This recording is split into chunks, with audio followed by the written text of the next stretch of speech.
Hi everybody, so in this video I want to do a recap of how my click-through rate on my videos is performing now I've changed over to using mostly AI generated thumbnails, and I'm also going to show you how I do it as well with Midjourney. So what happened was, several months ago I decided to start to change my thumbnail design. So my thumbnails basically previously, for since I started my channel, was something like this. So they would have the box art for the game on the left and then a short version of the video title on the right. You can see all these DayZ ones here, you can see these Call of Duty ones here.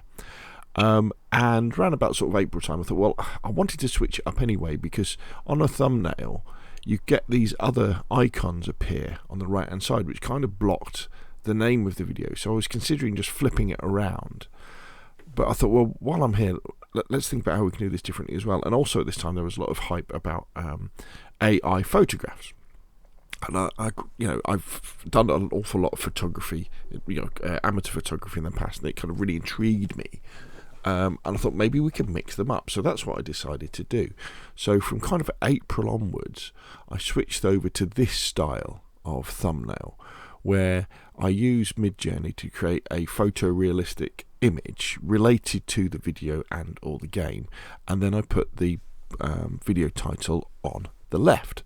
But obviously the big question is, does this improve anything? Did it make the click-through rate any better? Because one of the problems with my videos, well, it's not really a problem, but the fact about my channel is that it is based around answering questions, which means that it's based around search and people looking for the answer to questions, not for people who browse. You know, when you go to YouTube and you look through your feed and you go, oh, that looks interesting, I'll watch that. My channel isn't about that. My channel is really about people going, how do I add more M16 rifles to my DayZ server? So they look through them. So it's arguable about whether interesting thumbnails will make any difference. But I thought, well, these are at least a little bit more interesting than my previous ones, at the expense, though, of people knowing that that's a scale speeder gaming video. So there was kind of an up and a down. When you saw this style of thumbnail, that was me when you did a Google search. So there was a little bit of risk involved. So anyway, historically, since Google started recording information about this sort of stuff, my click-through rate was about 7.7%. Now ignore that in terms of whatever your click-through rate is. I'm sure it's much, much higher than that, because obviously, like I've just said, my videos aren't designed for people to click on when they're looking through their feed, because they're answering questions. They're a bit like the non-fiction section in a library. You don't go, oh, that looks nice because of the cover. It's because you're looking for something specific. So overall it's been 7.7%. And then if we jump forward to the year before I started using these sort of thumbnails, it was still 7.7% click-through rate.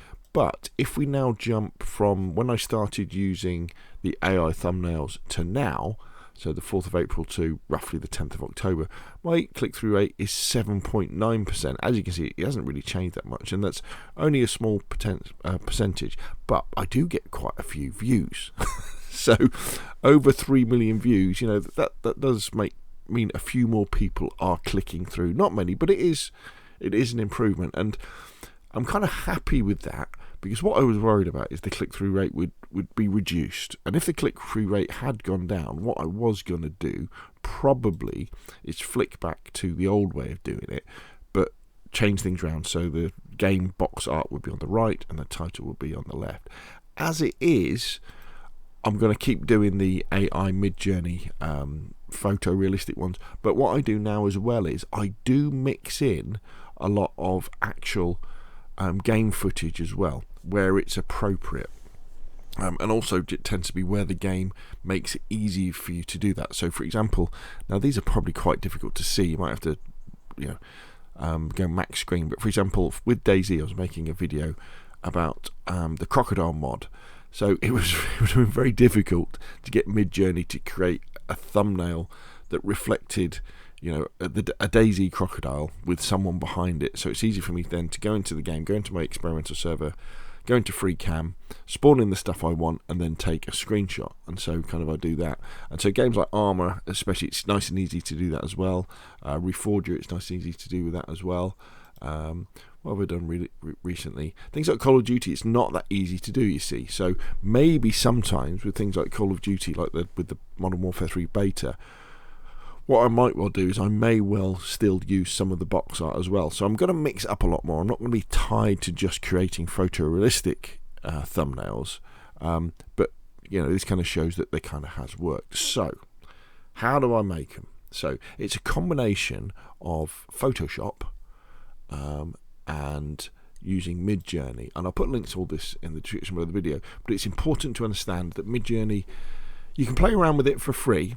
But if you start using it seriously, you're going to want to pay so that you don't run out of chances to use it. Also, when you pay for Midjourney, it enables you to use it privately, sort of, in Discord. And I'll show you what that means in a second. So the plan I pay for is the $30 a month plan, which means that, you know, it works very, very well. I never run out of the ability to create photos. And what happens is, and you can go through the help when you set it up, but basically you start a chat with the Midjourney bot, and that allows you to then type in prompts to then create the video that you want to do.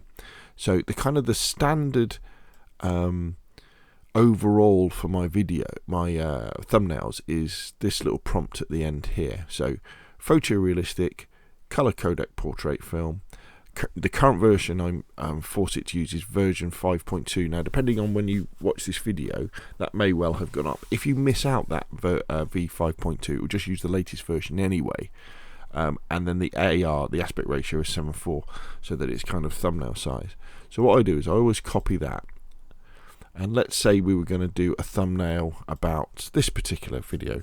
So I go backslash and I go imagine. And then I want the prompt. So the prompt could be, so let's do another one. So we could have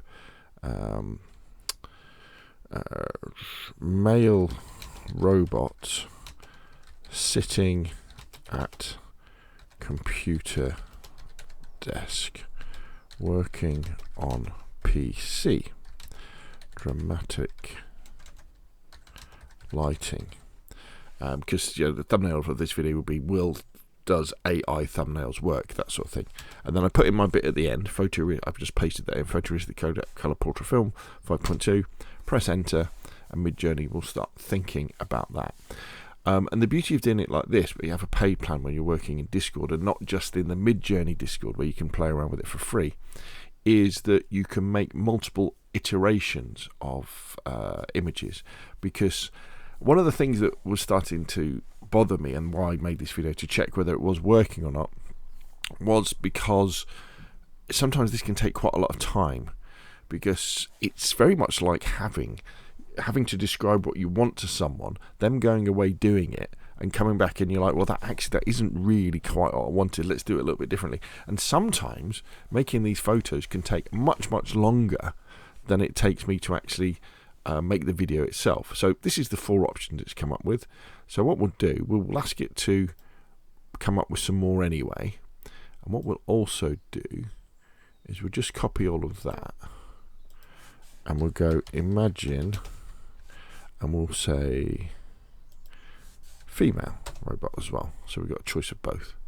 So what we can do is we can look at these, we can zoom in, we can open it in the browser so we get a better view, and we can just have a look. Now, what Midjourney's got a lot better at recently is hands.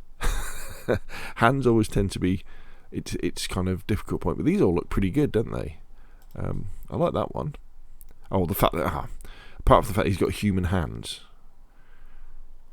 Okay, but that guy looks pretty cool, doesn't he? So does this guy. Again, I don't like the human hands, but what you can do is what we could do is we could go back to Midjourney, and we could get it to blow up that one, so we can say upscale 1, or we can make variations on it. But let's upscale it. I'll show you. So it's done it again. So we've got variations here. Let's have a quick look at these. See what these look like. Interesting. He looks more like an android, doesn't he? That guy looks amazing. This guy looks good, but he's looking down a little bit.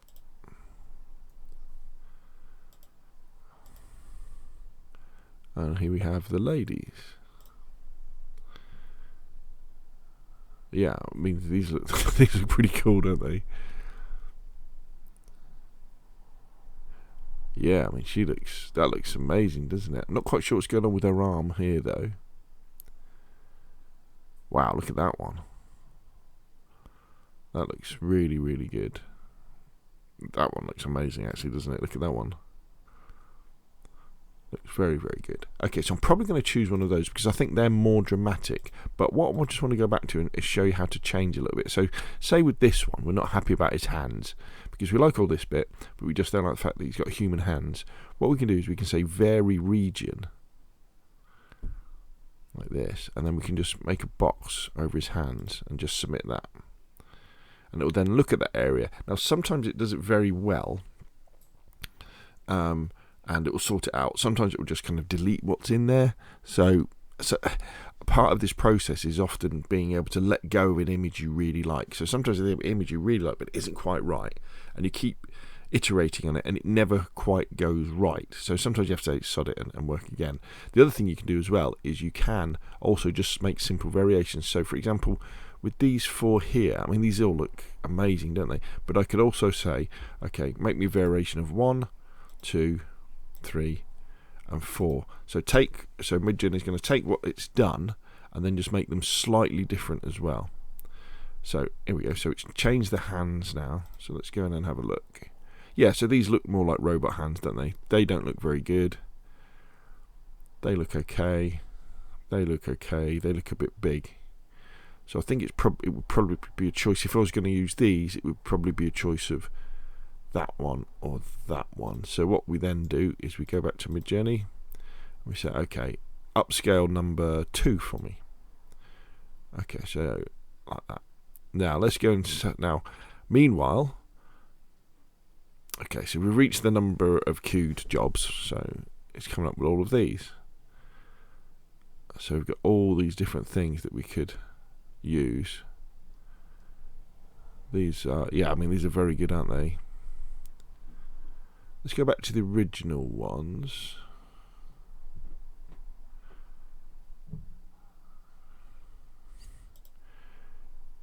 I think this one is very dramatic, isn't it?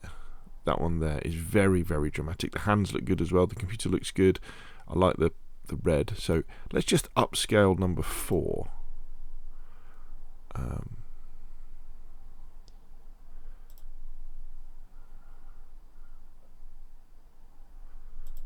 wonder what it's done. Let's have a look at the variations of number 2 as well.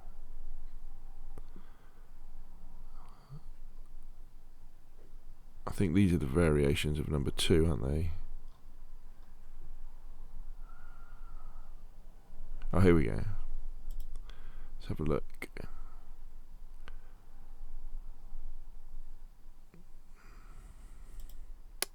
Yeah, they all look really good, don't they? So let's have a look at these variations. That looks a bit odd. Very good, very good. So I think the original is probably the best one. Now, one of the things you may want to do is, because of the way that you need to crop it, you may want to come out as well. So to zoom backwards, and you can do that just by clicking zoom out 2 times. So it's going to kind of fill in the area around. Or you can move the crop around using the arrow keys. And you can play around with that. Now, while that is zooming out, what we're going to do, because I think this is the one we're going to go for, we're just going to click on this, open it in the browser. We're going to copy the image. We're going to go to Photoshop. I'm just going to paste this in here. We're going to Control T to change the size. So probably put it in something like that. Just going to move the text over the top. There we go. And then we're just going to change the text to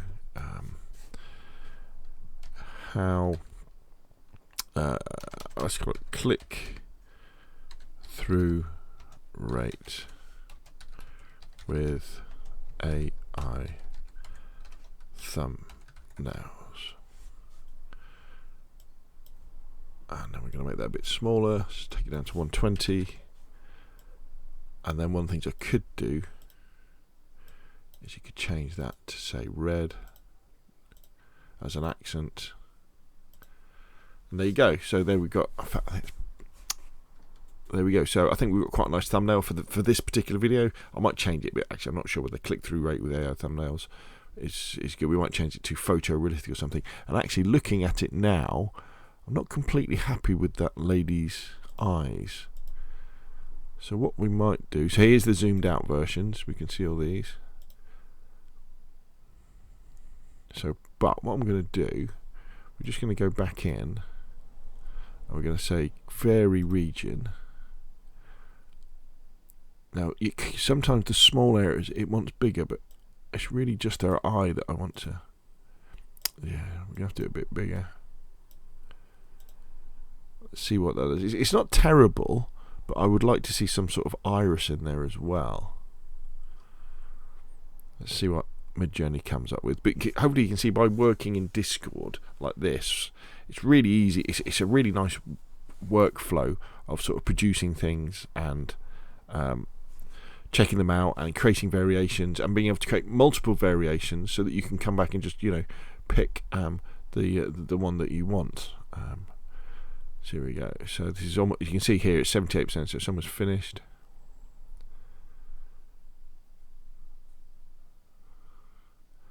Okay, so let's have a look.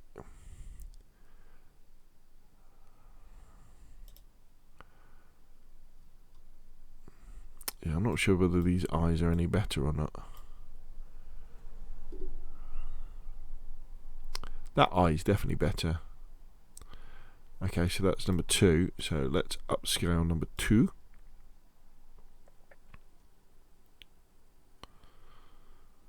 There we go. Let's open it up in the browser, right click copy, paste it into here, Control T to change the size, like so, say that's okay, and so let's just flick back. Yeah, see the eyes, I think those eyes are much better. So let's move the text over there. There we go. So I think that's quite a nice thumbnail, isn't it? Quite dramatic, catches the eye. And one of the things that, and this might, one of the things that I think may happen, hopefully, with these more dramatic thumbnails, is someone might see one of the videos in their stream and actually go, maybe I'm not that interested in the subjects to start off with, but this thumbnail is going to make me click through to it and have a look at it, and then maybe I will be interested in the subject. But there we go. So I'll put links to Midjourney in the description below this video. You can go to the website and see how it works. But for me, I'm going to carry on creating thumbnails like this, but they're not all going to be photorealistic like this. I'm really going to be mixing it up with photorealistic thumbnails and box art thumbnails and thumbnails where the scene is generated in the game. Right, okay, hopefully this video has been useful. If it has, hit like. If you want to see more of the same, press subscribe, and I will of course see you again soon.